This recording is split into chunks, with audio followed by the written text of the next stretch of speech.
Hi, BookTube. Welcome to Jackie's Literary Corner. I am Jackie, and so my original plan today was to film my wrap up, but because the it's my wrap up for 2 months, but like I had made a mistake while filming, and it's kind of and because I'm covering 2 months of reading, it's still kind of long. I mean, it's not as long as if I was covering a whole quarter. And like because of that, and because of the mess up, I don't want to film a whole video when it's almost 4 o'clock, and then I go back to work and I'm working all weekend. So it's just like it's just too much work. So I will do, well, first I will do my wrap up. I have 2 days off coming up, so that's when I will film my wrap up when I have more time. When I have 2 days, when today I only have today, and then I go back to work starting tomorrow, and then I work the whole weekend, which kind of stinks. But I mean, you work in retail, you're gonna work on the weekend sometimes. So I'm just gonna film the end of the year book tag video, which I don't do every year, but it is an annual tag for the BookTube community.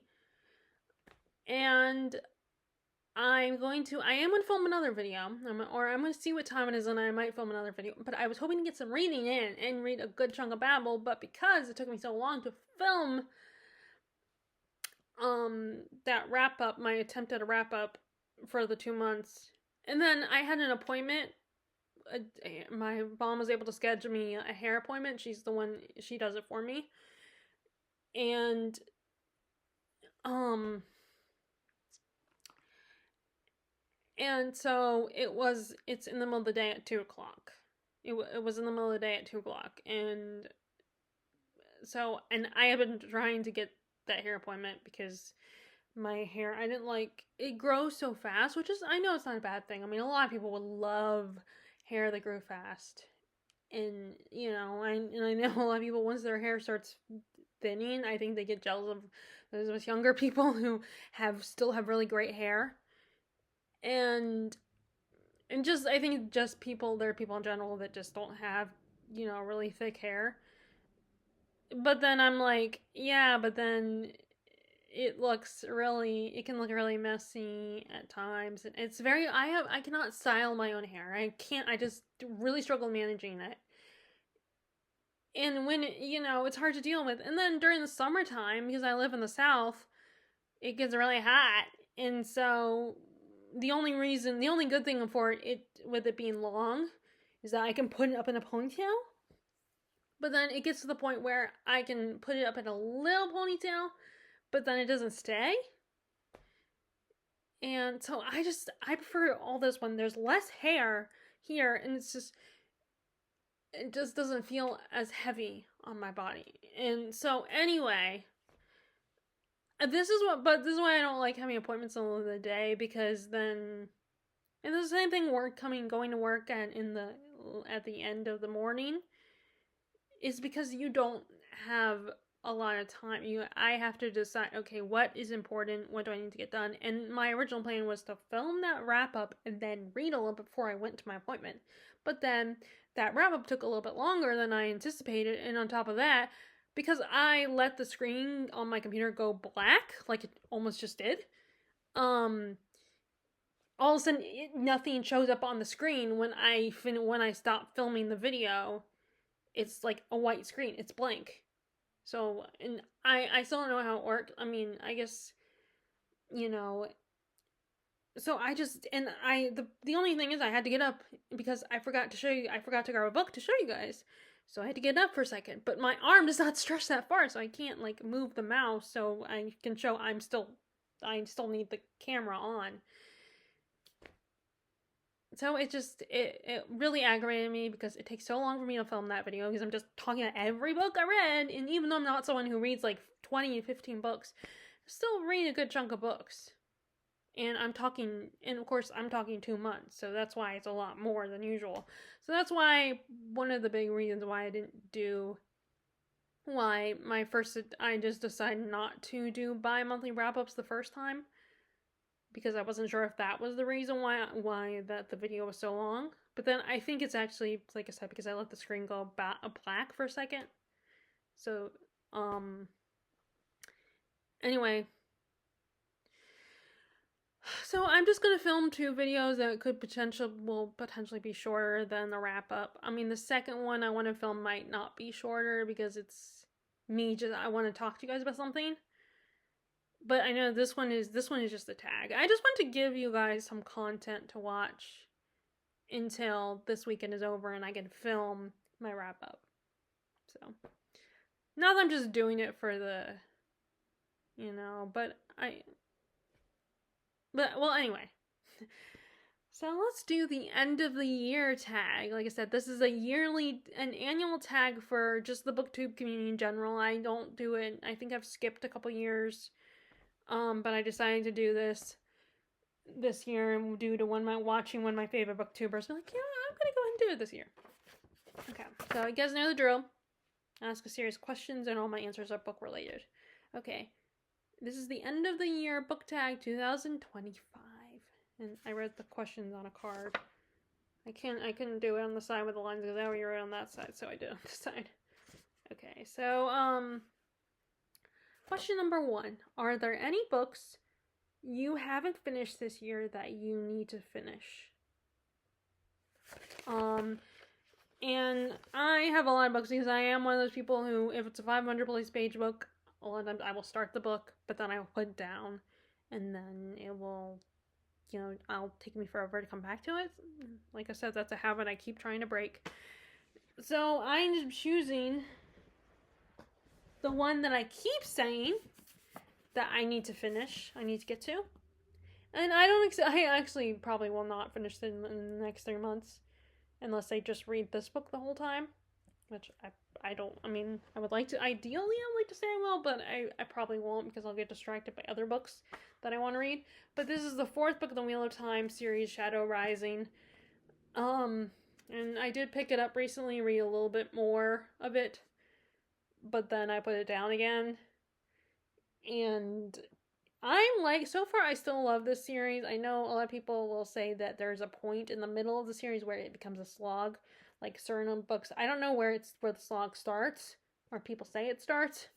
But I still like it. And the criticisms of he's too descriptive, too many details, he describes every little thing. I don't notice that. I don't know. I guess I do notice it a little bit when I'm reading. Like, there's a lot of touching of the braids with the girls, and there's also but I think it's really immersive if he describes every detail. And there are still things about these characters that are really annoying and frustrating, like Nynaeve's short temper and constantly being like, and she and Matt and their whole, I don't trust the Sedai, they're all evil. And like, oh, I'm not gonna trust Moiraine even though she helped us. And like, okay, I get there are evil Sedai who have gone all dark side, and Sedai that you can't trust because they're sorcerers, but after a while I just get kind of frustrated with it because I'm like, okay, we get it, you don't trust them.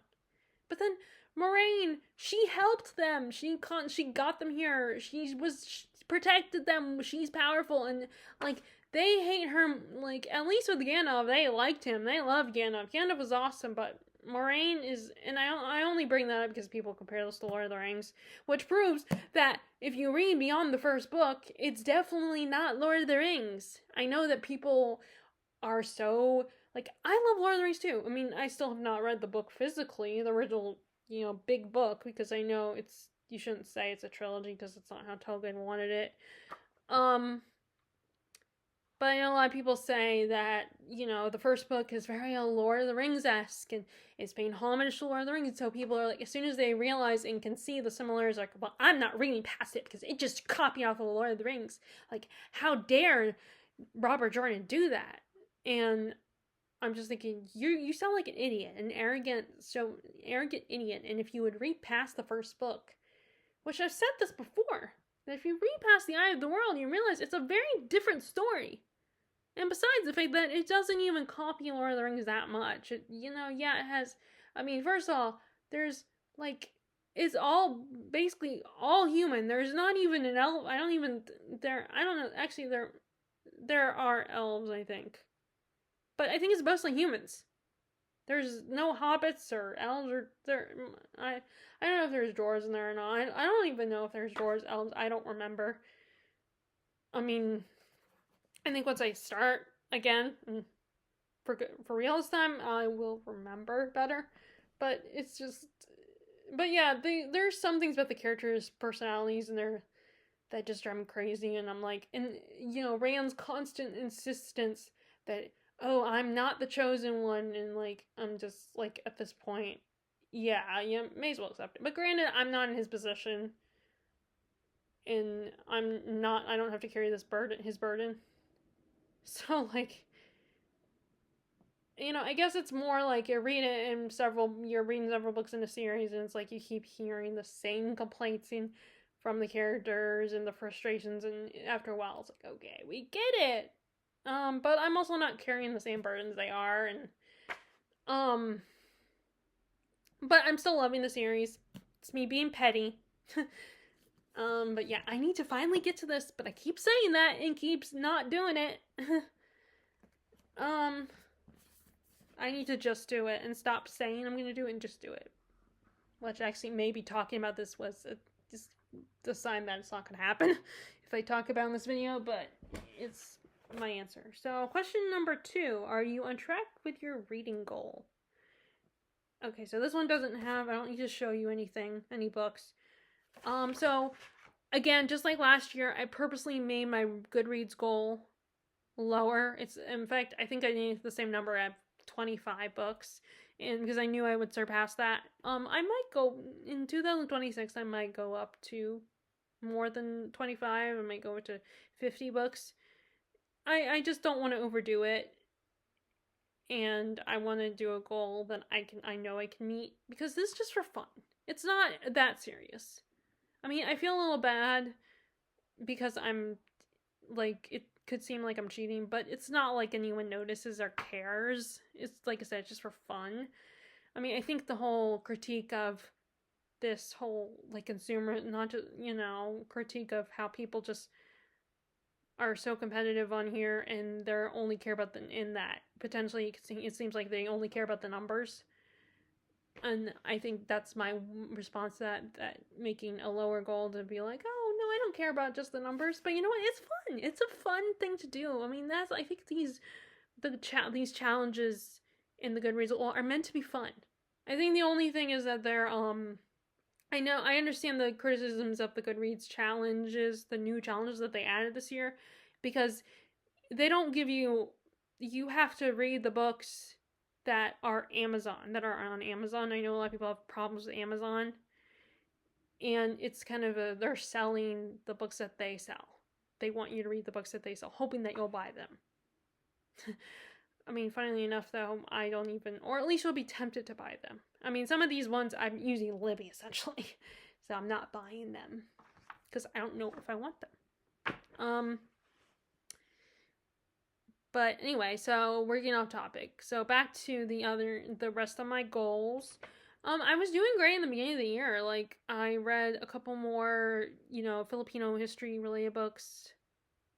Like, America is in the Heart, about the biography or memoir of Carlos Bulasan. I still don't know if I'm saying it right.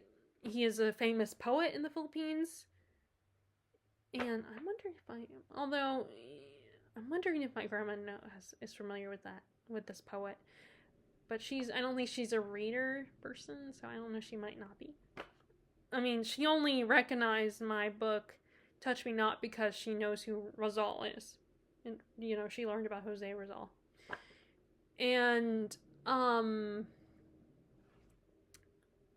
I also read Lucy Estrado, by Miguel Ilusujuco. I still don't know. Again, I don't know how to say it. I need to get someone to tell me how to do it, but I need to hear it multiple times. Like I'm barely being able to pronounce the title of the Tagalog of the actual title of Touch Me Not. And let's see, what was the other one? And Lola's House. So I read those. I did read Grace the King earlier this year, but I haven't read the second one yet. I mean, I started the second one. I've read a good chunk of it, but I have not finished. I haven't picked it up again. And I read, which that's an fantasy. It's an Asian-inspired country. I mean, in an Asian-inspired universe world, but not actual history. Not an actual. It's a fantasy.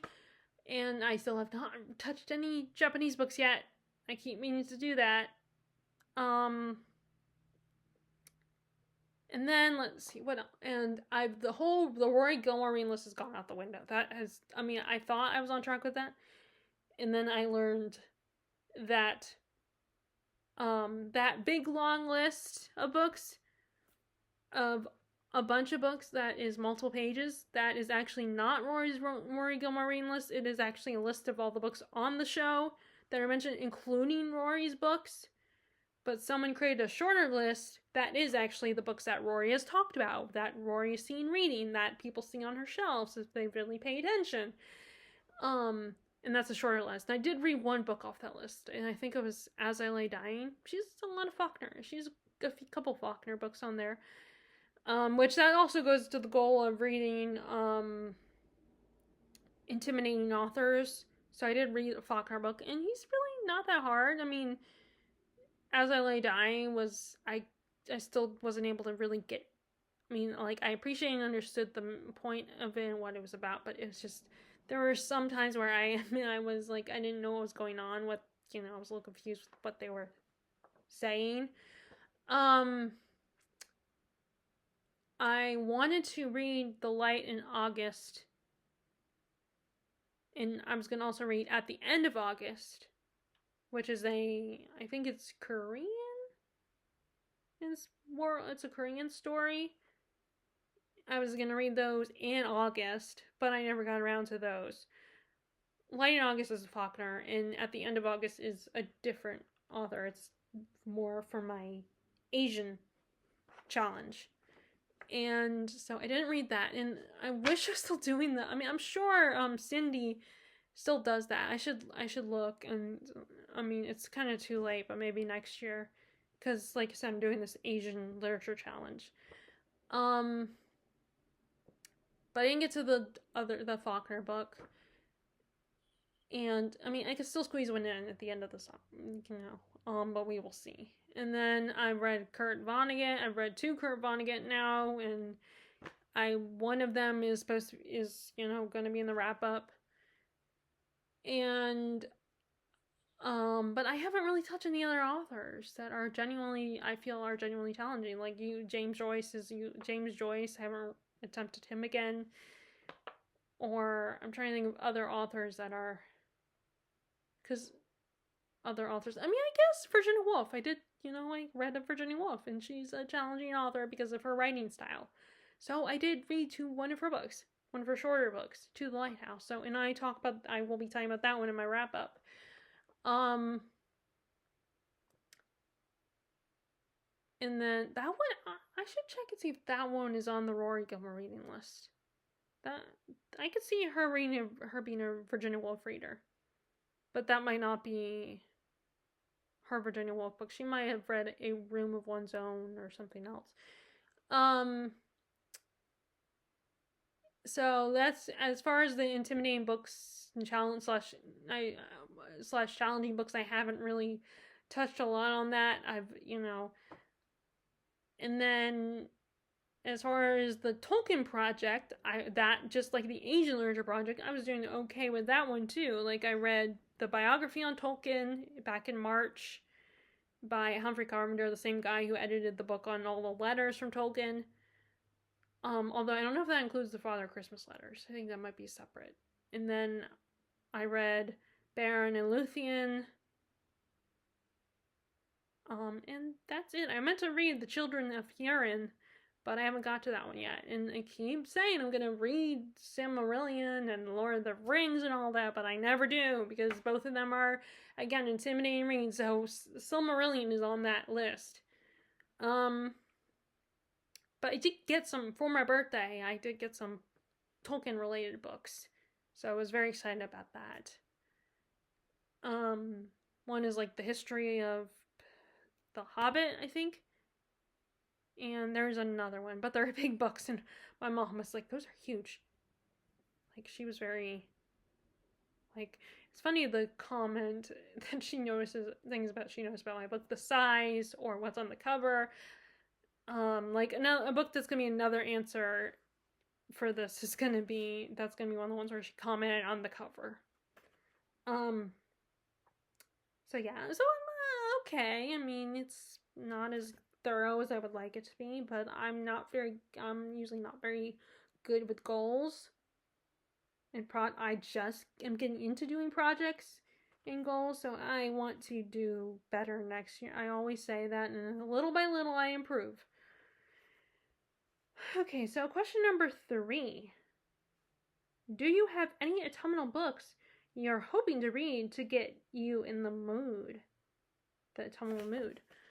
And the only thing I can think of is, well, I guess I could have said, I mean, I'm not going to get up now because I'm not going to get up and grab it because that's what messed me up with the wrap up. But, horror movie, by Paul Tremblay. I just bought that from BJ's, and I feel like that could get me in the mood. I have that one, and that, I actually have one of the ones that has the painted edges, and like it has a little design on the page, the edge of the pages, which I was like, and it was the only one that like, oh, that's cool. It's kind of cool that I got that. But I would say this one, which I already started, so it's a cheat, but Babel by R.F. Kuang. Don't you do that. Sorry, the screen started to go black again. I'm finally reading this. I'm the last one to read this. I had already listened to Yellowface on audiobook at the end of last year, so that I didn't need to, and so all I needed to read was Babel, I think, to catch up, and then Calabasas is coming out, yay! And that's an answer to another question on here, so probably shouldn't have said that, because now I gave you an answer. But Babel, this is really cool. So this, in case by chance you don't know what Babel's about, this is about this young boy, Robin Swift. He is Chinese, so Robin Swift is not his actual name, but when he was a little boy, his whole family died of cholera, and this Englishman shows up, Professor Lovell shows up, and takes him to England. And, he takes him on as a ward, nurtures him, teaches, educates him, and with the intention to eventually send him to Oxford. And when he gets there, he meets other kids that are just like him, that from different parts. There is a girl. There's this. There are 2 girls. One is actually from England originally, but she's the only girl, or was. And then, I mean, well, it's like this group of kids are all different. They all represent something. And then you have Victoria. I'm just gonna call her Victoria because she's a black girl, and she was living in France with her ward. I mean her mentor, or her sponsor or whatever. And then you have Robin with Professor Lovell, and then this Indian boy, Remy Ramirez, and from Calcutta. And each of these kids all learn different languages, not just their own language, but all these other languages, and enough so they can get into Oxford, this school, Babel. And it's a school about translation and understanding language and educating people on other languages, particularly Eastern languages.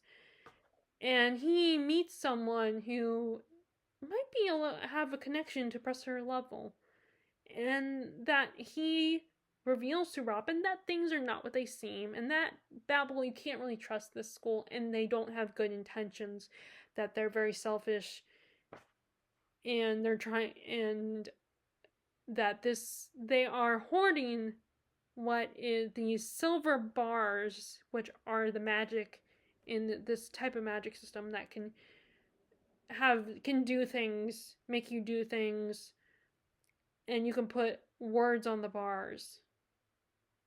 And there's a lot of discussion about language and what language means, and translation, and how translation affects books from that aren't in English. And it's a really complicated, thought-provoking book, and I just love it. It's so good. And I am someone who loves exploring when books explore, like, I mean, I love, of dark academia, love the complicated relationships and the mist, and there's always some kind of crazy drama, like someone gets a murder or something. But I also absolutely love, I also just love historical, academic books that where someone is researching history and exploring like some secret of the past of the in history. And like, I love The Historian, and I love The Weight of Ink. Those are books that kind of, this person is learning, educating themselves on the past and stuff. That kind of story where someone is actually taking something in history and exploring it and trying to understand it and finding that there's something that people are keeping hidden. And so I love all the academic stuff and talking about languages and having these philosophical discussions, and the actual going to school, going to Oxford. I love that stuff. I eat that stuff up in stories because I like to live vicariously through those characters, because I could never, I mean, I know I'm smart and I'm college educated. Like, I went to community college, and I read a lot. I mean, I feel like that's the fact. If you read a lot, that really helps you be a little bit smarter than some people. But I don't know if I could ever go to Oxford or Yale or Harvard or, any of those colleges. I don't even know if I could. Maybe I could. I mean, my dad would probably say, "Oh, I bet you could go into William and Mary," but I don't know. Maybe I could. Maybe I couldn't. So, but I mean, it's too late now. But I mean, well, I know people say you can always go back to school, but just this idea of, but I love to live vicariously through these characters and fantasize of what could have been. But yeah, so that is my transition book. Even though I already started it. Okay, so then is question number 4. A new release you are still waiting on. And I don't know if it came out or not. I don't know if I'm having to wait but I said Calabasas. That's her other book. And it should be coming out soon. I was actually hoping it was at the country bookshop where I got, we went there. I went there the other day. This is another Oxford set book where a student, their old mentor, has died and gone to hell, and she and along with another student have to go rescue that mentor for some reason. And I think that's what that is about. And I am so excited. I mean, not only is it set at Oxford again, but just it's an academic story, and it's just, and I think there's some Divine Comedy or Dante's Inferno particularly that is involved in inspiring the story, and maybe it's even a retelling of that, and I'm just so excited. But you know what? Now I think I need to finally, that's another one I need to get back to is Dante's, Dante's Divine Comedy. I meant to do that, and I thought about doing it for autumn, but I don't know. Knock on wood. So yes, Calabasas.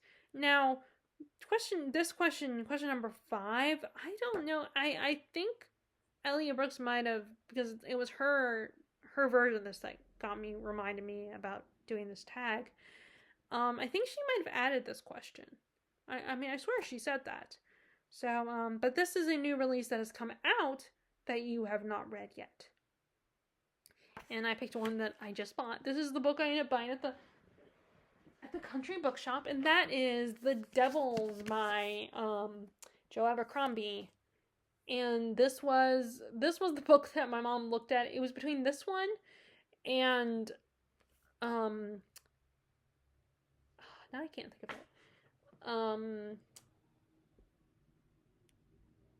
Lev Grossman, his book on the Arthurian legend, I cannot think of what it's called right now. But it was, and I do want to read that one. I'm excited to read that one. But it was one of these things where at the moment I'm kind of more into this one. I was more inspired to this one. And the only reason why I hesitated with this one is it's hardback and it is $30. $32 with counting tax. So I was hesitant, and because like I try to stick to the $75 budget. And I was asking my mom's opinion about it, and so she looked at this cover and was like, I don't know about that one. I don't know. I don't like that cover. But she was also like, well, it's up to you. Like, she makes comments like that all the time. And, you know, but she's not going to tell me what I can buy or read.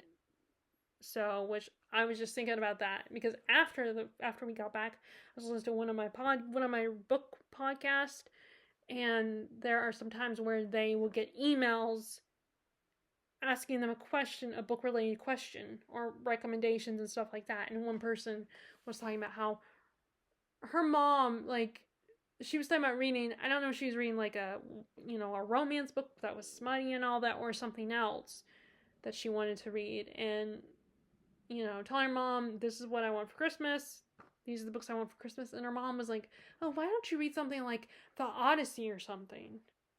Like a classic. And they were talking, well, it's, not your mom's business. And you can read what you want to read. And that, just telling your mom, this is the kind of books I want to read. I should, And I was just thinking how, like, because I'm assuming this person was an adult. It's like, you can read what you don't have to ask permission from your mom. But I think she was feeling guilty, and I get that feeling. I feel guilty with, when I never want to disappoint my mom, but luckily for me, all she'll do is, I don't know about that, or I don't know why you like that stuff. And yeah, that can be kind of annoying too. But I just kind of roll my eyes. It doesn't stop me from reading. It doesn't make me hesitate from reading this kind of stuff.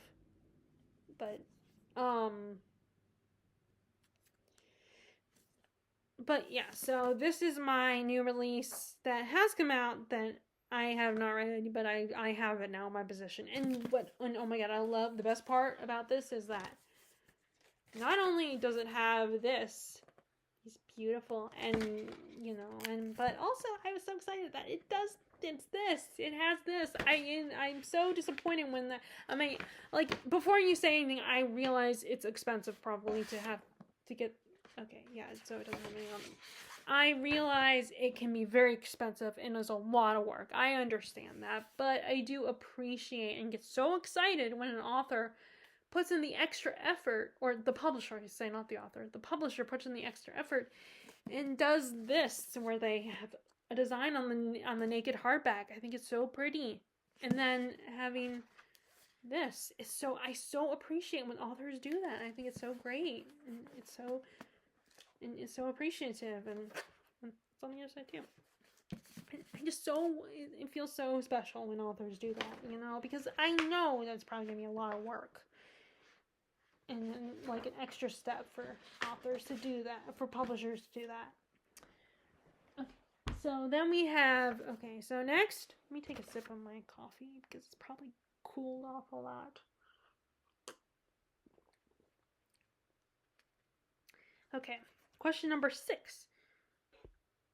Is there a book that could still shock you? And I always have trouble with this question because I don't know. I don't know if there is. I mean, maybe The Devils could. Maybe some of the nonfiction, if I get to it, could shock me. Because the history I don't know yet, could shock me. I just don't know. I don't like answering this question because I feel like it's so hard to pick a book for this question.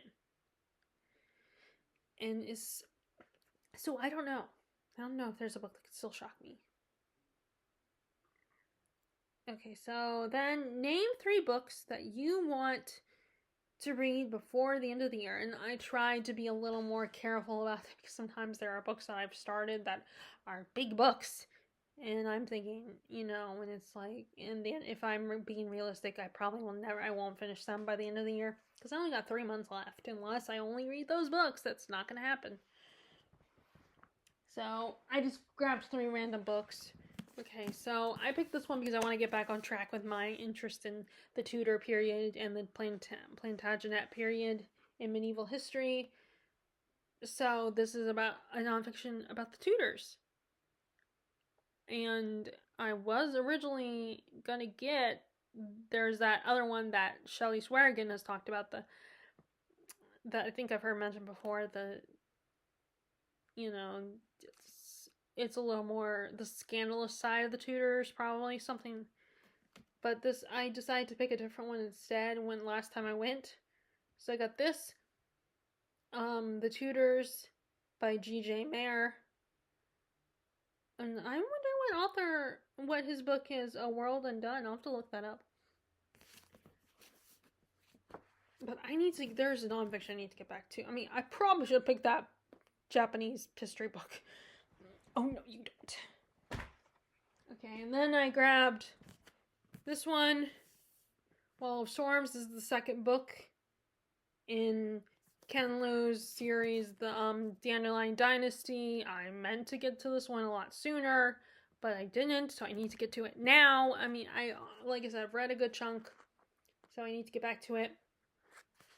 I mean, this is improvement. I've read a good chunk of it already, so I need to get back to it. This is the second book. And then last is Katie Lobson, our beloved Katie from Books and Things. Her book, The Trouble with Miss Montgomery Hurst, which does not have published in the US, but I got the UK version. It's the only one that exists. And I mean, her paperback just came out recently, actually. But I had already bought this one. So I was like, dang it, I should have waited, but oh well. It was like right after my birthday, a couple days after my birthday when I heard. I think it was either after my birthday, or I'm trying to think if I got this for my birthday or was it a Christmas request? Actually, it was a Christmas request. But anyway, and I did start this. I started this, so I started this at the end of August going into September because it was around the time right before we were going to my cousin's wedding. But I decided I didn't want to bring a hardback book with me when we left, so I put this down and I haven't picked it up since, so I want to get to this. And the chapters aren't long. I imagine I could get through this,